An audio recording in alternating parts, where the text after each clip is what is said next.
te amo. 11h05. Começa a partir de agora o programa Tá na Pauta desta segunda-feira, dia 10, em redondinho, dia 10 deste mês de novembro. Boa semana para você, paz, bem-estar, saúde é o que nós desejamos e que queremos para nós também, né? A gente começa fazendo, começa acreditando, as coisas vão dando certo. Entre mortos e feridos, a gente vai achando um ponto de equilíbrio. Espero que você também nessa semana. Programa Tá na Pauta, que dentro do Temática tem um oferecimento de Ótica Martinato. Você conhece, você confia. Grupo L Fórmula, Cemitério Santos Anjos, respeito, segurança e dignidade. Sicredi Pioneira no WhatsApp, no aplicativo ou na agência. A Sicredi Pioneira está sempre próxima de você. Conte com o Sicredi no canal em que você desejar. Unimed Serra Gaúcha, cuidado, inovação e futuro. Postos Rodeio, 50 anos no mercado. Definem nossa competência.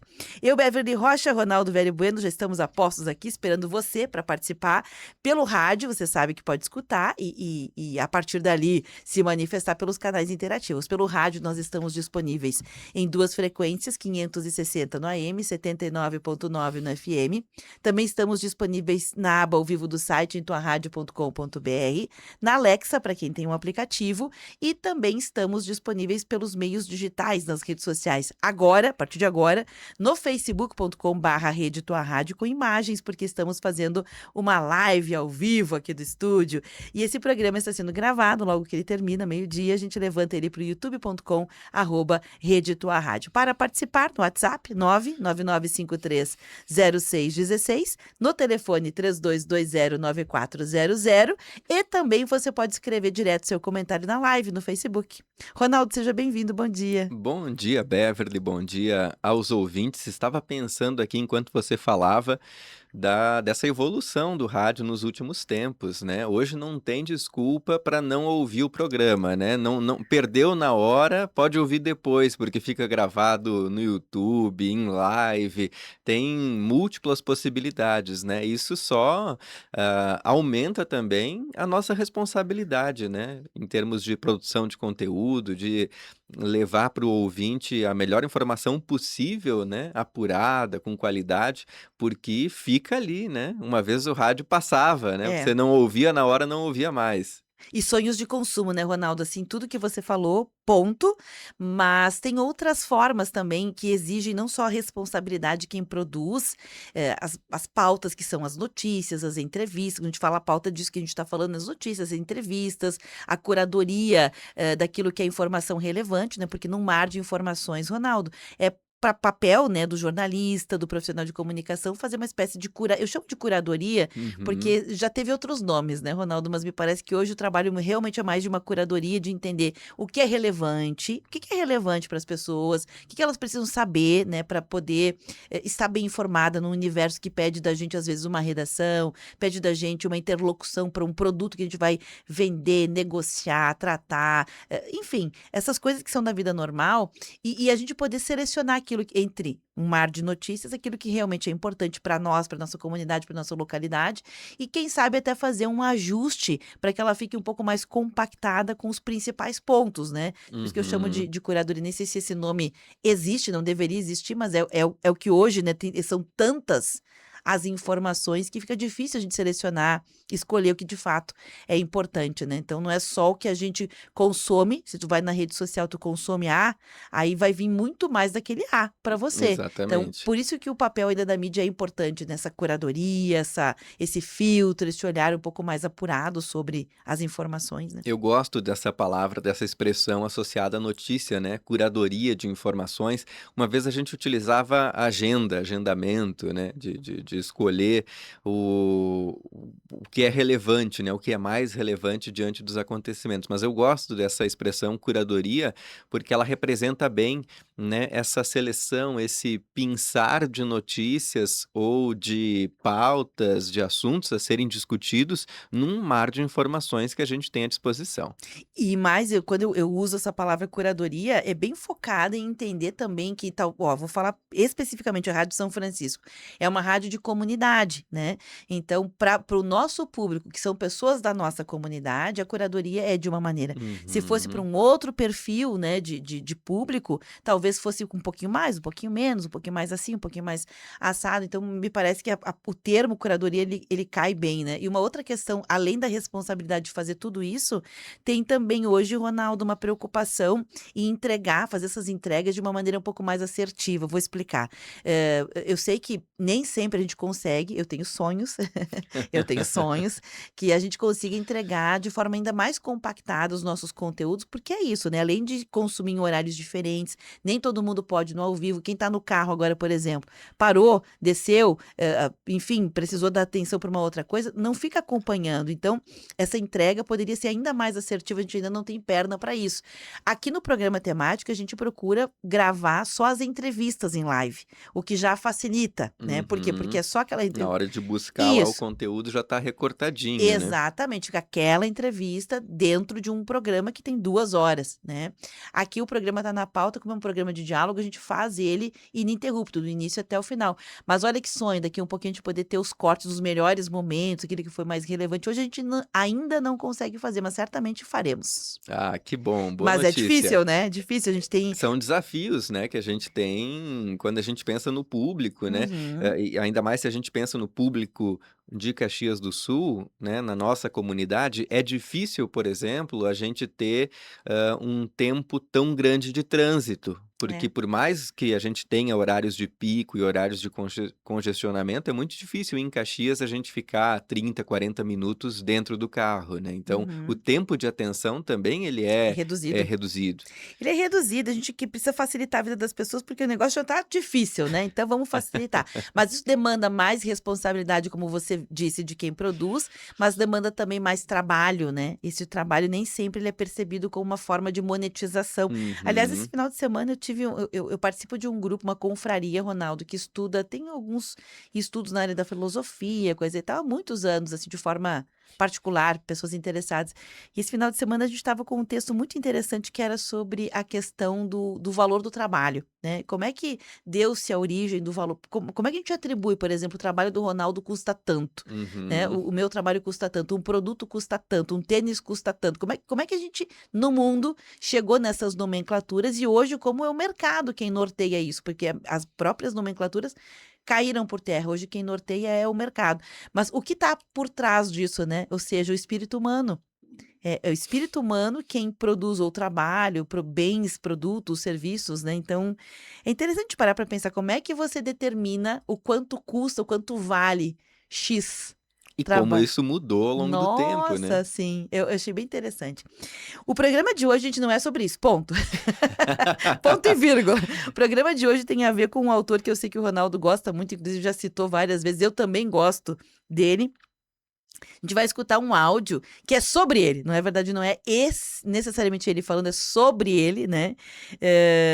E a deixa que eu quis colocar aqui, não sei se é a melhor, Ronaldo, também, mas naquela máxima, né, da nossa mãe, né? Tu não é todo mundo.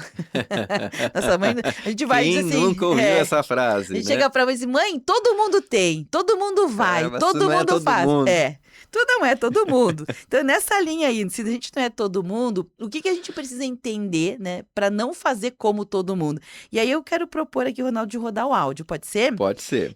Tu tá sem fone, né, Ronaldo? Agora que eu vi. É, eu tô sem fone, Tu mas conhece o áudio, né? Mas conheço. tu vais ouvir aqui do meu celular, porque eu vou rodar daqui, deixa eu aumentar o volume, vou rodar direto aqui do celular.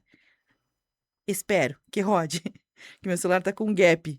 Quando eu rodo, olha, um gapzinho, mas vai dar agora, certo? Ou não? Vamos ver. Às vezes ele entra outra O coisa. livro mais lido do mundo hoje manda você fazer exatamente o oposto do que os coaches pregam. Enquanto eles dizem pra acelerar, pra produzir, superar limites, ele olha pra gente e fala, pare. Enquanto eles vendem a idolatria da alta performance, ele defende o descanso. Defende o silêncio, a contemplação. O nome dele é Byung-Chul Han, autor desse livro aqui, ó, A Sociedade do Cansaço. Eu li esse livro esses últimos dias, é um livro curto, fácil leitura, fluido, enfim. Mas ele provoca como pouco. E aqui ele escreve, falando sobre isso, ele fala, a sociedade do desempenho não é nenhuma sociedade livre. Ela produz novas coerções. E quando eu li isso, eu pensei, é exatamente o que a gente vive. A gente corre achando que a gente é livre, mas a gente tá cada vez mais preso. O Han, não fala de produtividade, ele fala de humanidade. Ele mostra aqui que o cansaço crônico, a ansiedade, o vazio que a gente sente não são fraquezas, são sintomas de uma sociedade doente, de uma sociedade que cobra demais e que cuida de menos. E aí vem o detalhe que quase ninguém imagina. O Han é católico. Numa entrevista que eu li dele esses dias, ao El País, ele disse: sim, eu sou católico, eu vivo ao contrário. Quando as pessoas deixam a igreja, eu entro. E essa frase explica tudo, gente. Para ele, o ser humano moderno vive de costas para a vida. Nós somos os únicos capazes de destruir o ambiente que sustenta a gente. O planeta que a gente vive. Nenhum animal faz guerra contra o próprio lar. O homem. E essa inversão está em todo lugar. No vício de aparecer, na obsessão por produzir, no medo de parar. A gente confunde liberdade com desempenho e acaba escravo da nossa própria pressa. Por isso é que o Han aponta outra direção. Viver ao contrário. Resgatar o silêncio, os rituais, a pausa. Ele mesmo, ele vive assim. Ele evita telas, cultiva rosas, ali no jardim dele que ele chama de mosteiro secreto, toca bal, piano, enfim. Em 2025, ele recebeu o prêmio Princesa de Astúrias de Comunicação e de Humanidades, um dos maiores do mundo. Mas mais do que prêmios, o que ficou foi uma provocação simples e cortante. Quando o descanso virou culpa, a espiritualidade virou produto, parar virou resistência. E viver ao contrário é hoje o gesto mais revolucionário que existe. O Han provoca a gente pra caramba. Pronto, tá aí, gente. Essa é a essência do áudio que eu tirei de um vídeo, né, de alguém analisando, é o Byung-Chul Han, né, o autor da Sociedade do Cansaço. A gente já falou muitas vezes dele aqui, né, ele é bastante lido, bastante... E resumindo a ópera, Ronaldo, é isso aí, é viver ao contrário, né? Se tu não é todo mundo, como é que tu fazes para ser apenas quem tu é num mar de coach e de informações. coaches, E né? de Que nos dizem, faça isso, faça aquilo, o certo é esse. Difícil, né? É uma tarefa complicada, hein, Hercúlea, Evelyn? Achei hercúlea. muito interessante essa frase pinçada do livro, que é parar virou resistência, né? Propondo aí uma espécie, não apenas parar, mas uma desaceleração, né? Como uma resistência diante desse mar de informações, desse mar de estímulos que a gente está exposto diante da era da internet, das redes sociais. O Chul Han, ele é um filósofo da Coreia do Sul e que tem ganho muito espaço de leitura no Brasil nos últimos anos, né? Eu observei durante a Feira do Livro aqui em Caxias que muitas bancas tinham os livros do Chul Han em destaque. E isso demonstra que o autor está sendo procurado para ser lido. E é muito curioso a gente perceber que nesse campo do pensamento, da filosofia, eu observo, assim como em outras áreas, a gente tem algumas ondas de leitura, né? Teve um tempo em que o Bauman era o autor que era muito procurado, muito lido, e a gente via, assim, pilhas dos livros de Bauman numa feira do livro. Ele era autor daquele Sociedade Líquida, né? Modernidade líquida, amor líquido. Ele utilizava essa expressão da liquidez para fazer uma referência sobre os tempos contemporâneos, A né? impermanência, né? De como que as coisas são adaptáveis, me fugiu a palavra agora, quando é efêmero, né? Quando é muito rápido, como as coisas são líquidas. E teve um tempo que nós tínhamos, mas isso já um pouco mais atrás, o Debord com a Sociedade do Espetáculo, né? Até hoje é uma expressão que a gente utiliza, Sociedade do Espetáculo, a Sociedade ou a Modernidade Líquida do Bauman, e agora tem vindo com muita força aí nos últimos anos a Sociedade do Cansaço do Chul Han. O que eu acho interessante, no meu entendimento, é que uma leitura não invalida a outra desses autores, né? Creio que todos eles têm aspectos a nos ensinar na leitura do tempo que nós vivemos. Cada um a seu tempo, cada um ao seu modo, né? O Debord traz reflexões interessantíssimas para a gente entender como que as coisas foram espetacularizadas, né? E a gente vê isso nas redes sociais, onde tudo vira um espetáculo, tudo precisa ser postado, tudo precisa ser exibido, né? O Bauman, quando ele fala da modernidade líquida, dessa inconsistência dos nossos tempos, também ele tem muitas coisas que nos permitem reflexões. E não seria diferente com o Shu Han. Eu quero trazer, antes de entrar especificamente no tema do livro, do cansaço, e de tentar destrinchar para o nosso ouvinte de como que ele chegou a essa reflexão, né, de por que que nós estamos cansados, eu acho interessante a gente entender de onde vem o Shu Han e por que que ele traz essa reflexão, né? Porque eu acredito que tem um contexto que nos ajuda a entender. Bom, como falei antes, ele é um autor sul-coreano, é um autor da Coreia do Sul, ele tem seus 60 e poucos anos de idade, ou seja, ele nasceu na década de 60. A gente deve lembrar que as Coreias passaram por uma guerra nos anos 50 entre a Coreia do Sul e a Coreia do Norte. Houve a divisão das Coreias nessa época, né? Havia os Estados Unidos indiretamente apoiando, indireta e diretamente apoiando a Coreia do Sul, a União Soviética do mesmo modo, a Coreia do Norte, né? E os chineses também. E houve ali a divisão das Coreias, em que o norte ficou com um regime comunista e o sul ficou com um regime de mercado capitalista. E desde então, o ouvinte também vai lembrar que nos anos 90 surge a expressão, pois bem, a Coreia sai dessa guerra, né, com muitas dificuldades econômicas, assim como muitos países ali asiáticos nesse período dos anos 50, anos 60, com dificuldades econômicas para a população, com casos de fome, de destruição do pós-guerra. Pois bem, há todo um esforço para a reconstrução da Coreia do pós-guerra, né? E isso é feito muito em parte por investimento em inovação, em tecnologia. Hoje, se a gente pensar em marcas de carros, de computadores, de televisores, a gente vê muitos produtos que são da Coreia do Sul e como sinônimo de qualidade, né? Pensa isso nos anos 70, Beverly, era impensável, né? A gente citar a Coreia do Sul como um exemplo de quando a gente lembrava de uma indústria de inovação, né? Não se pensava no Japão unicamente, né? Nos anos 80.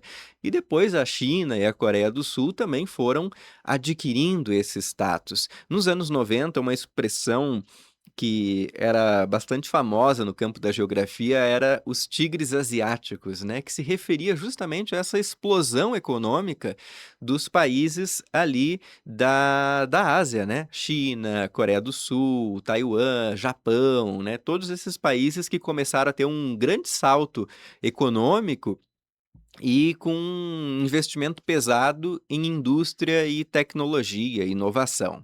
Bom, por que que eu estou fazendo todo esse contexto, todo esse preâmbulo?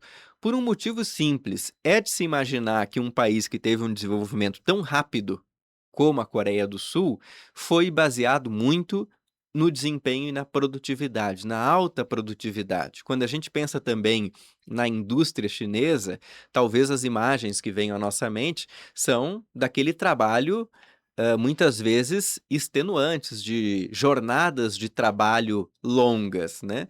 Se a gente pensa na Coreia do Sul, o cenário é muito parecido, tanto que essa temática, ela aparece em filmes sul-coreanos, né. É justamente essa cultura do desempenho e do trabalho.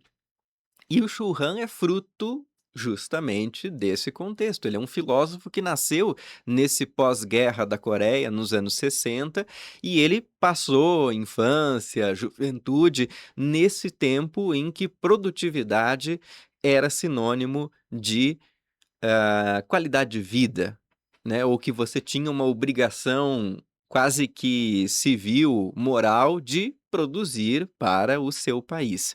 Tanto é que nesse livro, Sociedade do Cansaço, eu fiz aqui algumas anotações, ele passa, ele traz a reflexão de que a nossa sociedade passou da sociedade da obediência para a sociedade do desempenho ao longo do tempo. O que que é a sociedade da obediência? É aquela que diz o que a gente pode e o que a gente não pode. A gente pode fazer uma referência que foi a sociedade dos nossos avós, onde existiam muito claramente as obrigações de cada um e aquilo que podia e aquilo que não podia. A sociedade do desempenho, ela é mais recente, né? Vamos pensar aí dos anos 70 em diante. E diante dessa necessidade do desempenho, começou a se originar o excesso de produtividade e de positividade. Basicamente, uma coisa que nós fazemos meio que inconscientemente, Beverly, é o eu dou conta, eu consigo, né? Ah, surgiu uma demanda nova no trabalho? Não, pode deixar que eu consigo, pode deixar que eu faço. Quantos de nós já fizemos isso no dia a dia? Eu, com certeza, fiz muito, acho que a Beverly também, conheço o perfil, de dizer assim, ah, chegou uma tarefa nova para fazer. Não, pode deixar que eu faço, pode Deixa pra deixar que eu mim, dou deixa conta, pra deixa mim. para mim, eu resolvo. E a gente vai fazendo isso, muitas vezes a gente diz isso no dia a dia do trabalho, do estudo, sabendo que isso vai acarretar um sofrimento, um tempo mais curto, que isso vai afetar nossa qualidade de vida, mas inconscientemente a gente se impõe que não, para ter qualidade, para ser visto, para ser notado, para não correr o risco daqui a pouco no trabalho de sofrer uma demissão, a gente aprendeu a dar conta. Então, muitas vezes é um impulso e muitas vezes isso vem do medo de perder o espaço, de perder o emprego, tudo mais. E a gente acaba assumindo mais uma e mais outra responsabilidade, tanto no trabalho quanto na vida. Quando a gente pensa que já tem coisa suficiente, vai lá, a gente faz inscrição num curso, não sei do que para fazer. A gente falava dos cursos semana passada, né? Arruma mais uma tarefa. Né? Não basta fazer ali a academia 2 vezes por semana, a gente decide se inscrever num grupo de corrida. E daqui a pouco uma reunião de um clube de jogadores de pôquer para quinta de noite, porque a quinta de noite estava livre. Então a gente sempre acha uma coisa a mais para fazer.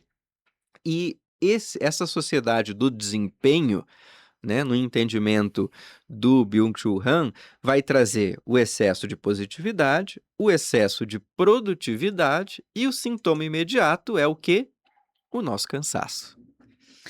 Eu queria trazer algumas contribuições também, embora eu entenda muito bem o que tu queres dizer, Ronaldo. Dá pra gente fazer aqui uma divisão, né? Por exemplo, quando a gente fala de Bauman e a sociedade líquida, né? Ou a contemporaneidade líquida, a gente consegue entender, olhando de fora, sem entrar em mais detalhes, que ali tem um trabalho de pesquisa, né? É o pesquisador que olha para um tema, que obviamente foi despertado por A, por B, por C, e ele desenvolve um conhecimento a partir daquela pesquisa, né?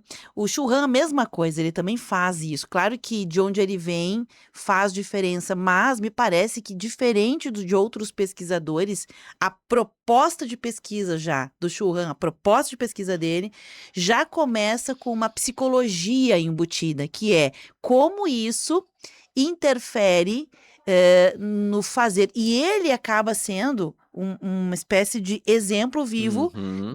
daquilo que ele pesquisa, diferente de outros pesquisadores que sim tem uma correlação do impacto, a repercussão social do objeto pesquisado. Mas o Churran, ele vem um pouquinho diferente. Ele se coloca não só como pesquisador, mas ele faz parte da própria pesquisa ao fazer o que ele mesmo traz como resultado, né? Por exemplo, uma das possibilidades do estudo dele, você já falou de várias, né? Tem uma que eu acho que é bem interessante, eu gosto dela, que é a erosão do período contemplativo. Tudo que você falou tá certo, mas talvez não seja o objeto principal do trabalho do Churran, mas no trabalho dele ele coloca esse termo, né? Como tudo isso, a sociedade do desempenho, estarmos cansados, essa liberdade controlada, né, que a gente ganhou na história recente, como tudo isso faz com que a gente nós mesmos causemos uma erosão naquilo que é a contemplação, que é, na verdade, mais sutil, que é insumo humano. E o que ele faz? ele mesmo aplica na vida dele. Hoje já se sabe, né? Uhum. Desde a juventude, ele mora em Berlim, né, na Alemanha, ele escolheu a Alemanha para morar, e eu fico me perguntando, né, poxa, por que que um cara como o Churran escolheu a Alemanha para morar? Eu pensei, bom, vai morar na França, vai morar na Inglaterra. Não, ele escolheu a Alemanha, que a Alemanha, gente, é o país conhecido, é como se fosse uma referência da razão no mundo, né? A Alemanha é o país referência para razão no mundo. Se tem um lugar mais racional no planeta conhecido, talvez seja a própria Alemanha, né? Não quero dizer que os outros não sejam, mas é um país tipicamente conhecido pela sua racionalidade quando a gente fala no pensamento, quando a gente fala nos produtos filosóficos, Muitos filósofos, né? Kant e Pensadores, assim por né? diante, né? O pensamento, Hegel. isso, do raciocínio bem lógico, né? Da lógica. E aí ele escolhe a Alemanha para morar. E na Alemanha, como é que ele mora? Ele mora recluso. Ou seja, é quase como se ele dissesse: estou me retirando. Fechem as cortinas que deu para mim, né? Para o mundo que eu quero descer. Então, me parece que aqui também tem uma chave, né? Além do que eles propõem como pesquisa, como objeto, como resultado, existe um fazer que é muito pedagógico, Ronaldo. E aí, quando Com essa certeza. pessoa que fez o vídeo, que eu nem sei exatamente quem é, coloca, né? Ele vive na contramão. E quando ele diz pare, não é só um parar, é como se fosse um parar pedagógico. Eu mostro que é possível parar, né? E eu paro de forma pedagógica, não só como resistência, é uma estratégia para rever onde andar. Não é só parar por parar. Eu paro e fico parado. Não, para e pensa, agora onde eu quero andar? Então não é uma apologia simples ao parar. É uma apologia ao pare para ver onde você quer andar. Me parece que é um pouco isso que o Churran fala. E você tocou num ponto que eu acho bem importante, Beverly, que é esse pensar e praticar ao mesmo tempo, né? O refletir e praticar, ser um exemplo, da própria teoria. Isso dialoga muito com o momento da ciência, né? Tanto o Debord quanto o Bauman. Bom, o Bauman, ele morreu acho que há alguns anos aí, não faz 10 anos que o Bauman morreu e ele já era um senhorzinho de idade lá com seus mais de 90 anos, né? Ele é de uma outra geração, tanto o Debord quanto o Bauman, eles eram de um período do conhecimento científico em que se pregava muito a imparcialidade, né? Ou uma espécie de neutralidade científica. A gente sabe que tem muitos debates a respeito de até que ponto é possível a neutralidade na ciência e até que ponto o pesquisador pode se inserir ou não no seu campo de pesquisa. Mas eles são fruto de um tempo em que o objetivo e a prática era assim: você analisa o contexto, mas não necessariamente você se coloca no contexto pesquisado. Então, eles são fruto de um tempo.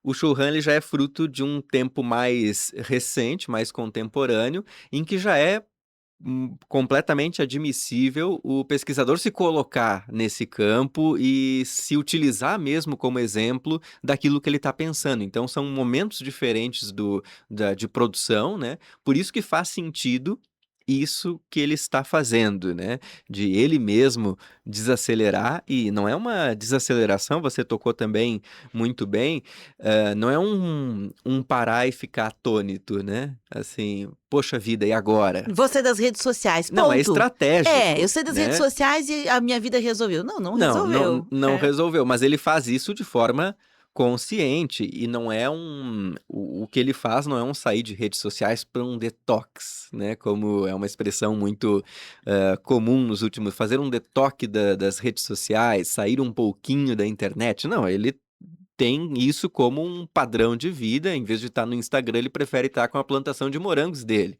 né? E acho que ele tem, como um pesquisador muito astuto, né? Ele tem bons motivos para dar mais atenção à plantação de morangos Do do que a que internet. à Tem internet. uma curiosidade sobre o Churran que eu fiquei sabendo esses dias, eu nem sabia disso, né? Para mim, ele tinha migrado com a família toda para Berlim. Não, a mãe dele ainda vive na Coreia do Sul e soube recentemente que ele visita, pelo menos uma vez por ano, né? Vai visitar a mãe, e nesses períodos que ele faz a visita lá, ele gosta de visitar lugares, né, da infância, aquela questão da contemplação que ele fala muito sobre isso, né? O ócio contemplativo, né? É Uhum. contemplando que saem insights, etc. Mas não pela questão visual, aí que tá a chave. É por sentir cheiros. É nos aromas. Eu fiquei pensando, nossa, a gente é Interessante. muito visual, né? Nós É. todos contemporâneos somos muito visuais. A gente fala, uma imagem vale mais do que 1000 palavras. E o que que faz isso? Faz com que a gente não escute mais o que os outros digam. Então, nenhuma palavra mais vale. Só Nunca um vale a imagem. som, nunca um Isso, o cheiro, né? cheiro, né? E Nunca um nós temos toque, né? cinco É, sentidos, né? Conhecidos e catalogados. Hoje já É. são 12 estudados, né? Isso eu 12 não já são, sabia. já são Estou 12 os aprendendo agora. estudados. Mas, assim, 5 que são os principais, que a gente conhece. Depois tem ramificações, né? Mas é isso. Veja, ao fato de a gente dizer uma imagem vale 1000 palavras, automaticamente o nosso cérebro desvaloriza a palavra. Então, a gente não escuta mais o que o outro tem para dizer. E eu tenho provas disso. Tenho provas, Ronaldo. Eu canso de dizer para minha filha, tal coisa, tu ouviu? Sim. Terminou, ela não ouviu. Terminou, ela não ouviu. Que é uma marca de um tempo, não é ela, é um problema. É a marca de um tempo. A gente é marcado por um comportamento que desvaloriza o escutar. Ah, é falta de atenção. Pode até também ser falta de atenção. Por quê? Porque a atenção está em outro lugar. Eu colocaria Não no só. plural, né? A Ok. atenção está em outros Outros lugares, lugares, é né? verdade, Tudo é verdade. múltiplo, é É verdade, é multifacetado, né? A verdade. gente não consegue. A gente assiste TV com o celular na mão e a gente está prestando atenção, não, né? A gente está consumindo ao mesmo tempo a TV, o celular e ainda conversando com alguém. Ronaldo, não sei se já te aconteceu, mas eu tenho notado em mim cada vez mais. Eu estou assistindo, por exemplo, um filme, uma série, e eu passo pra frente. Nossa, isso aqui tá enrolado, esse roteiro aqui tá enrolado, então eu passo pra frente. E enquanto eu tô passando pra frente, ao invés de estar prestando atenção em que ponto eu quero parar, eu volto, vou olhar o celular, vou olhar alguma coisa, ver se alguém me mandou uma mensagem. Quando eu volto, eu já passei um pouquinho daí eu tenho que voltar de novo pra ver o ponto. Quer dizer, de fato, é isso, a atenção está em outros lugares ou em lugar nenhum. É, e a gente mudou muito, né? Eu tô lendo um livro agora, é para uma aula do doutorado, que é a disciplina Estudos do Romance Brasileiro. Então a gente está fazendo um estudo dos romances brasileiros do século XIX até a atualidade. E eu tô lendo Úrsula, de Maria Firmina dos Reis, é um livro que foi publicado em 1859. É da época do romantismo, ela é contemporânea do José de Alencar, por exemplo. E foi o primeiro romance escrito por uma mulher negra no Brasil, 1859, ainda no tempo da escravização. E é um exercício, assim, de paciência a leitura, não só pelo Linguagem. português diferente daquela época, né? Mas também pelos costumes. O romance era mais arrastado em si Era só. muito mais arrastado. Em si só ele Tem já era algumas mais arrastado. cenas em que a bendita Úrsula, que é a protagonista, ela fica embaixo de uma árvore meditando e passa o dia inteiro lá olhando os pássaros e conversando com ela mesma. E eu fico pensando, poxa vida, né? Não é uma coisa que casa com a Aham. velocidade dos Quando nossos isso vai se tempos. desenrolar, né, Úrsula? E daí, vamos, Agiliza, Úrsula, Úrsula. vamos, tem mais coisa Agiliza. pra fazer, vamos passar. Agiliza, E daí Úrsula. passou o capítulo inteiro, não aconteceu nada. Ela ficou lá embaixo das árvores olhando para os pássaros, né? Ou pensando no seu amado. Então, é uma coisa que, para a época, obviamente fazia sentido. No contexto em que foi escrito, as coisas aconteciam em outro tempo, né? Nós é que estamos acostumados com esse tempo de 1 minuto de cena, não aconteceu nada, a gente já passa para frente, ou a gente já acelera. O que que é a aceleração do áudio do WhatsApp? Né? Eu não escuto áudio em 1.0, que é a velocidade normal que as pessoas falam. Eu não sigo esse conselho, não consigo seguir esse conselho do Byung-Chul Han. Eu escuto tudo no 1.5. Então a pessoa fala rapidinho, depois você encontra a pessoa e pensa, nossa, como ela fala diferente, né? Aham. É porque no celular ela fala sempre rapidinho. Não sei você que está nos acompanhando, se quando recebe um áudio escuta no tempo normal. Eu não, eu acelero. Eu só não boto em 2.0 porque daí eu não consigo entender. Não, Né? eu tava entrando nessa, mas eu parei com isso, porque eu me dei conta que não, tu não ganha muito, Ronaldo. É aquela mesma história de alguém que tá no trânsito e tá andando no perímetro urbano Exatamente. e anda, corre, o sinal tá fechado, já tá fechando, já tá amarelando, a pessoa vai parar no sinal. Tu não ganha nada com isso, tu só ganha estresse, né? Então eu parei com isso, assim, de forma consciente. Mas eu entendo. que existe uma pressa embutida. E eu nem diria que a gente acostumou, eu diria que a gente normalizou.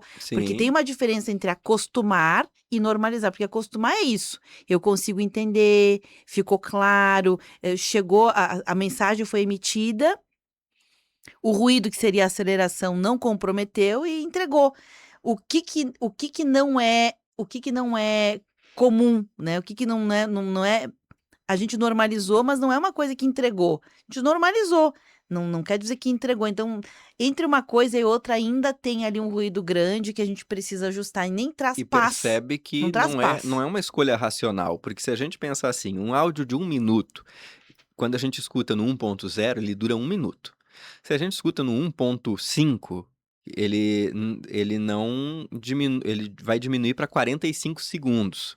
São 15 segundos de diferença, que não faz diferença nenhuma, Nenhuma. né? No conjunto do dia, você escutou quantos áudios reduzidos aí economizou, né? Olha a lógica produtivista, né? A gente deixou de ouvir ali 2 minutos no somatório ao longo do Para dia. mim, essa lógica não faz sentido nenhum, Ronaldo. Não E faz. cada vez É faz porque menos. não tem lógica, Por quê? né? Porque, não, até tem uma lógica, mas ela é uma lógica que não, como eu disse, ela não entrega um resultado. Porque a gente dá a impressão que vai ganhar esse tempo Isso. para fazer outra E coisa. veja como aí que tá uma lógica que é uma pegadinha, né? Nós todos sabemos que se você comprar 3 pãezinhos e você só come 2, um pãozinho vai fora todos os dias ou ele fica lá para uma, entre aspas, emergência que não existe, né?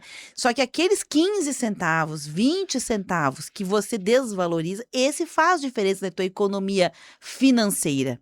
Por quê? Porque ele é palpável. Dinheiro é palpável.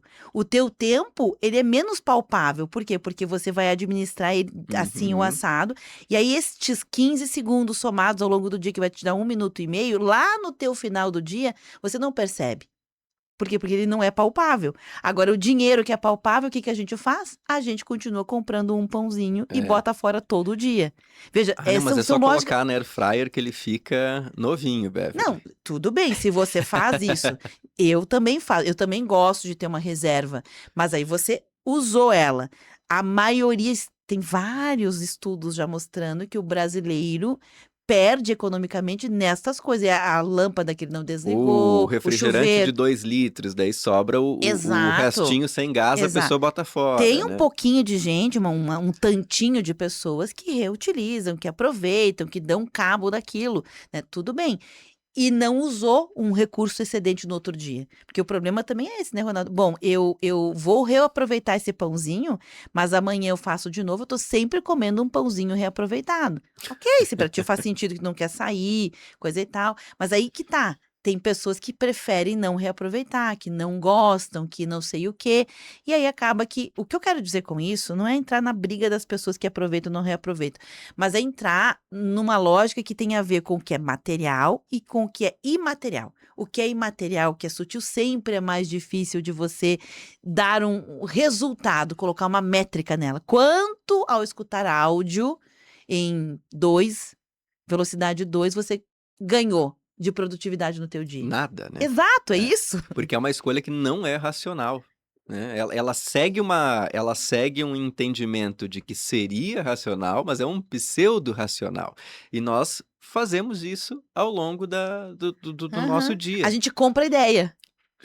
A gente acaba sendo o todo mundo do tema do programa. Exatamente. Então, a gente não sou contra ter coach, tá, gente? A gente só tá brincando porque é um termo que ficou hoje popularizado, que é aquela ideia, né, que o coach normalmente, ele te diz, faça academia, tal, tanto por dia, tome água tanto por dia, tem exercício tanto por dia. Ele vai te dando as métricas como se fosse receita de bolo. Eu não tô condenando, eu acho que tem muita coisa boa nestes serviços, nas mentorias, nos coaches, mas a gente brinca com isso, né? A gente tá brincando usando um meme que as pessoas usam no geral para dizer, não, você não é todo mundo.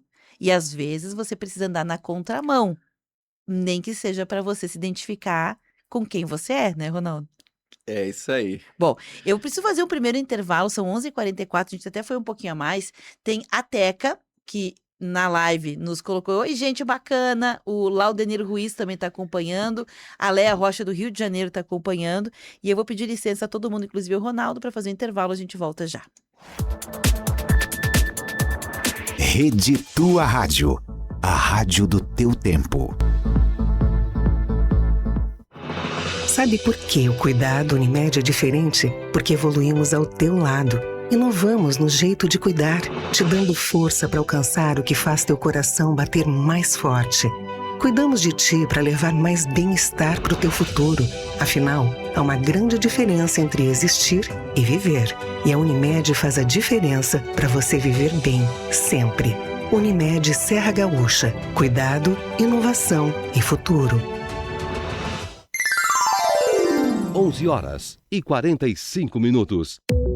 Respire saúde. Escolha viver sem fumo. O cigarro pode causar câncer em qualquer órgão do corpo. Ele aumenta o risco de tumores no pulmão, boca, garganta, esôfago, bexiga, pâncreas e muitos outros órgãos. A cada tragada, dezenas de substâncias cancerígenas entram no organismo, ameaçando sua saúde. Sua vida vale muito mais do que um vício. Cuide-se! Diga não ao cigarro. Uma parceria Rádio Senado.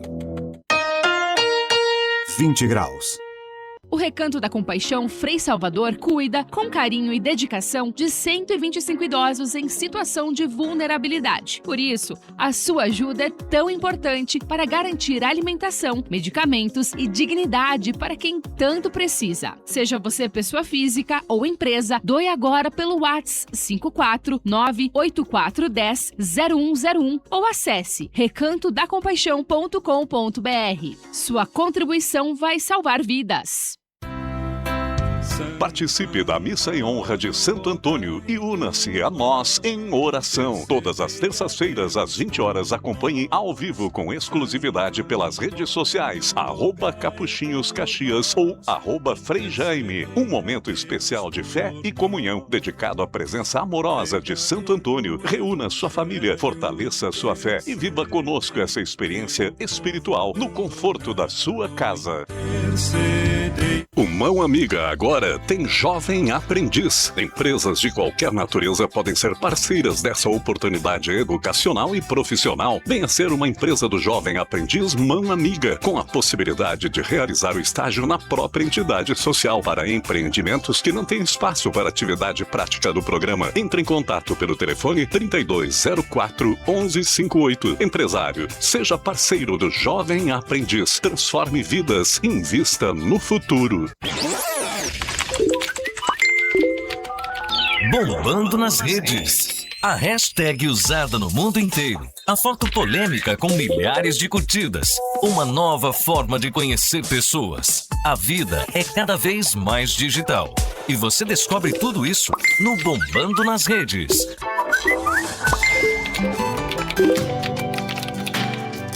Boa Rádio! Vem aí o Brilha Caxias 2025. Caxias do Sul volta a brilhar na época do Natal. Luzes, cores, músicas e muitas novidades esperam por você e sua família. Participe da abertura da programação na noite do próximo dia 18, com o acendimento das luzes da Avenida Júlio e o show da família Lima na Estação Férrea. E ainda a roda gigante na Praça Dante. Brilha Caxias 2025. Realização CDL e Prefeitura de Caxias. Rede Tua Rádio. Você está ouvindo Temática. O que acontece é assunto.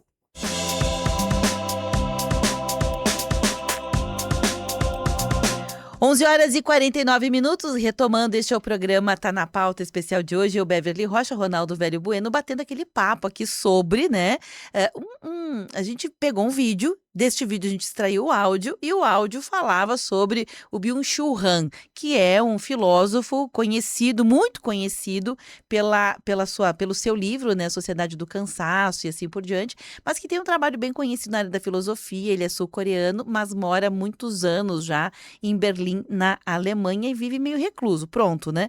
E aí a analogia deste áudio, para quem não pegou ele lá desde o início, é que a pessoa fazia uma ponderação que o Chul Han Então, ele dizia que ele andava na contramão do mundo, né? Se as pessoas diziam, entre aspas, os coaches diziam, faça isso, faça aquilo, era justamente o que ele não ia fazer. Ele ia fazer tudo o contrário, porque andar na contramão é como se fosse uma resistência, parar, né? Essa loucura, essa velocidade seria como se fosse uma resistência e exercitar outros sentidos que não só os muito comuns na atualidade, como, por exemplo, o audiovisual. Pronto, né? É isso. Resumindo tudo isso, Ronaldo, a gente volta a conversar. Já falei de alguns ouvintes que estão conosco na live e trago agora a ponderação do Pedro Ivan. O Pedro Ivan diz o seguinte: bom dia, racionalização na Alemanha, Immanuel Kant, a crítica da razão pura ou a crítica da razão prática. Muito boa pauta, Pedro Ivan, do bairro Panassola. Aqui a gente está fazendo analogia de onde vem o Churran, onde ele mora, para a gente poder tentar um pouquinho entender essas questões, e aí o Pedro Ivan veio junto, né? Veio junto trazendo aqui o Kant. Aliás, eu gosto muito do Kant também. Tem vários outros pensadores que eu acho interessantes, assim, que faz muita sinergia com a atualidade. Ronaldo, voltamos aqui a raciocinar sobre isso, né? Sobre a questão de estimular outros sentidos.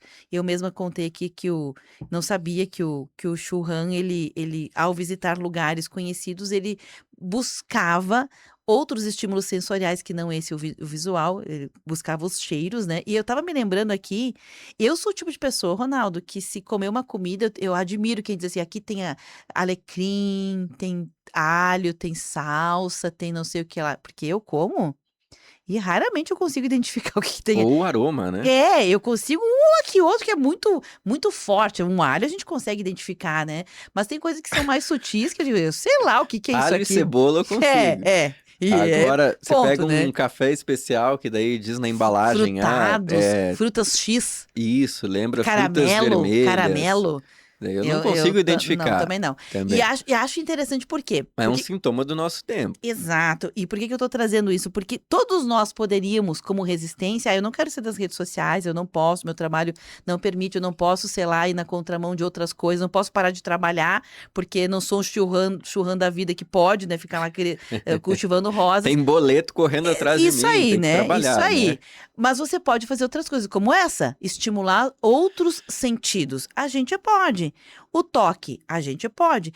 Vou tocar outras pessoas. Não precisa sair tocando outras pessoas, mas você pode pegar uma folha, sentir texturas, né? Você pode sentir aromas, você pode, quem sabe, ao mesmo tempo, ter um olhar que seja contemplativo, né? No seu dia a dia, você pode fazer. Mas, mesmo podendo, a gente não faz. O que é impressionante, né? O que a gente faz? A gente usa o tempo correndo naquela... Sabe o ratinho que corre na roda? A gente fica ali, né? Os aromas, né?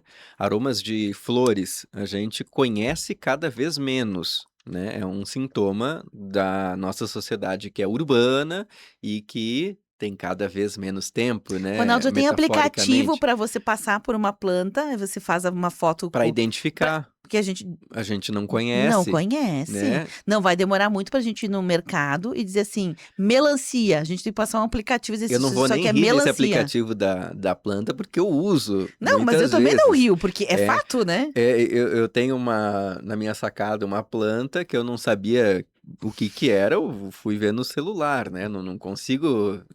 Tira uma foto, daí por proximidade do banco de dados da imagem vai dizer essa planta é fulana de tal, né? Ajuda muito para nossa geração aí E que não não tem só- esse convívio. E não só ajuda no sentido de você identificar, como você não ser o intruso. Quantas pessoas trazem plantas invasoras? Eu tô rindo porque chega a ser hilário, né?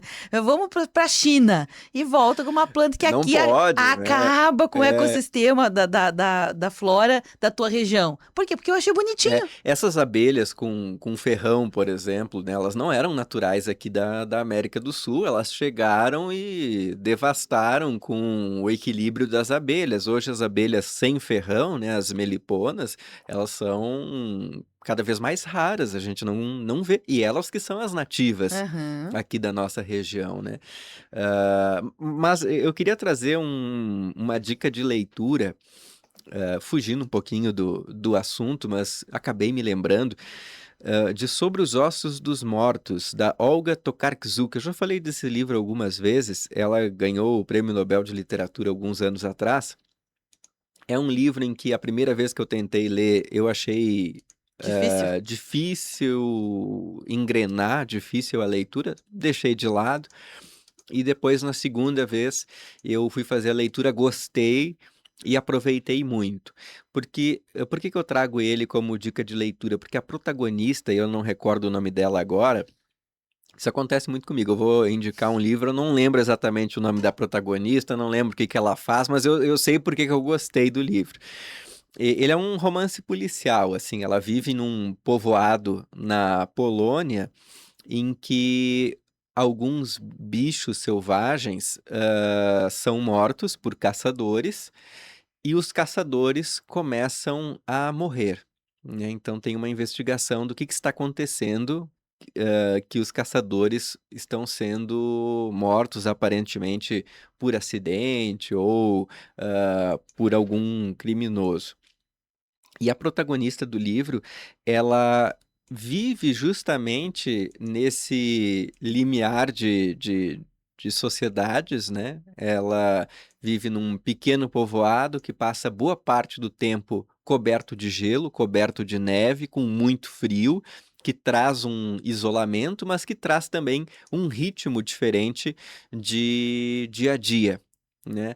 E é muito interessante como alguns livros trazem sensações. Esse aí, por se passar num lugar com frio, parece que quando você vai lendo, você vai ficando com frio e ao mesmo tempo vai desacelerando conforme vai entendendo a rotina daquela senhorinha que é a protagonista, né? Então, Sobre os Ossos dos Mortos é uma leitura bem interessante, apesar de no início pode demorar a engrenar, porque é um tipo de escrita um pouco diferente daquela que a gente está habituado, Mais né? detalhista, Isso né? acontece muito quando a gente lê um autor de outro país distante, porque a gente está muito acostumado com a prosa brasileira, em língua portuguesa, ou com autores norte-americanos, que têm um estilo Tem um de ritmo, né? escrita, Uhum.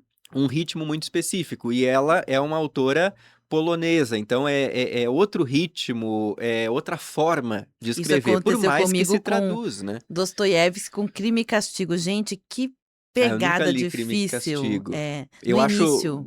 um que também provoca esse estranhamento literário é o Haruki Murakami, japonês. Por mais que ele seja um japonês, vou colocar entre aspas, ocidentalizado, porque ele traz muitas referências dos Estados Unidos, do Ocidente. É diferente tu ler o Murakami e ler Me fugiu o nome daquele outro autor japonês famoso, que ganhou o Nobel também.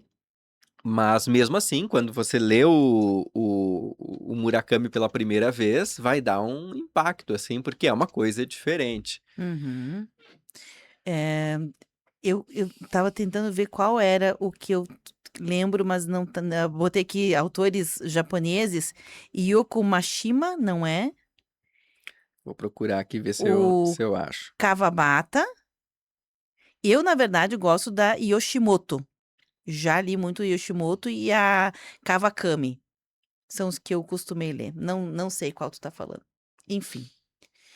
Bom, voltando aqui ao tema, Ronaldo, enquanto tu procura aqui, eu só vou fazer um fechamento dizendo o seguinte: a gente precisa olhar para quem está fazendo a cena acontecer e não cair na cilada, né, na armadilha contemporânea de tentar fazer o que todo mundo faz, estar como todo mundo tá, porque até o ritmo veloz que temos é como se a gente saísse em disparada num carro descontrolado.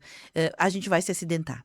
Então, a gente precisa assumir o controle do nosso carro particular, né? Eu sei que a vida, o mundo tá veloz, tá quase que, entre aspas, descontrolado, mas a gente precisa, de forma individual, ir buscando os elementos referenciais que vão fazer com que a gente consiga fazer uma curva, né? Que a gente consiga fazer uma parada, que a gente faça uma subida de uma maneira mais organizada, as descidas não sejam tão descontroladas, porque é um pouco isso que a gente está vivendo. Então, tem várias figuras. A gente pegou hoje aqui o Churran, mas podia ter sido outro qualquer. E achei muito interessante que o Churran, né, na contramão de estar neste mundo que pede para fazer isso, e ele não faz, ele também voltou a frequentar templos, né? A igreja, ele é católico, né? E voltou a frequentar a igreja. Eu não quero aqui fazer apologia que as pessoas têm que fazer A, B ou C, Ronaldo, embora eu defenda que espiritualidade é um pilar da vida humana importante, né? Que a gente desenvolva de alguma maneira, que a gente transcenda de alguma maneira, porque isso traz bem-estar. Mas igual, Ronaldo, a gente tem várias igrejas, várias. Nem sempre a gente olha, não é só para rezar, a gente não entra na igreja só para rezar, né? A gente brincava aqui fora do ar, eu e o Ronaldo, tem a igreja de São Pelegrino, que é um cartão postal de Caxias do Sul com várias obras de arte ali abertas, né, para qualquer um contemplar. Só entrar e contemplar as obras de arte já seria algo que estaria na contramão de tudo, né, Ronaldo? Já estaria na contramão de tudo. E aproveitar um intervalo do almoço, dar uma passadinha, né? Nossa, que sensacional. Eu procurei aqui, Beverly, só fazendo um parênteses, eu estava falando do Kazuo Ishiguro, um outro autor japonês. Ele recebeu o Nobel de Sim. Literatura em 2017.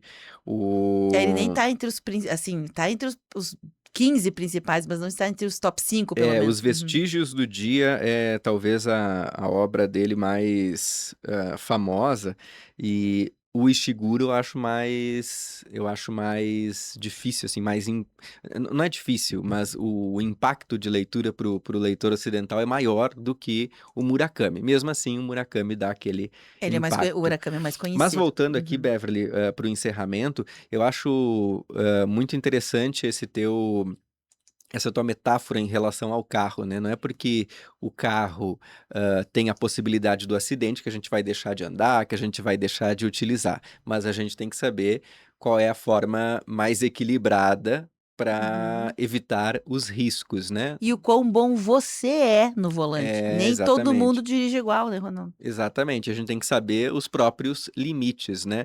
Então, quando a gente lê um livro do Byung-Chul Han, a gente não precisa necessariamente largar o celular de lado e ter a nossa plantação de morango, assim como o Chul Han tem. Mas a gente pode aprender a dar alguns passos nessa desaceleração que o autor propõe em campos diversos da nossa vida, para que a gente consiga desenvolver essa contemplação, né? Seja a contemplação do templo, como que é o que o Chul Han faz, seja a contemplação de uma música, de um filme, de um livro que tenha maior duração e que a gente consiga ter esses momentos de respiro, esses momentos de pausa. E a retomada da sua própria espiritualidade, né? Conexão consigo mesmo, que em última instância espiritualidade é isso, né? Conectar-se consigo mesmo a partir de um elo divino, que você possa também, de alguma maneira, Ronaldo, nessa segunda-feira já começar pensando assim, né? Que se você quer fazer mudanças estratégicas, precisa parar para revisar o seu plano de vida, né? Então, tenha momentos de paradas estratégicas para reorganizar aquilo que de fato você quer fazer, porque voltamos, você não é todo mundo, né? É um excelente encerramento. Obrigada, viu, Ronaldo? Um abraço, boa semana. Gente, esse conteúdo fica armazenado e disponível em vídeos no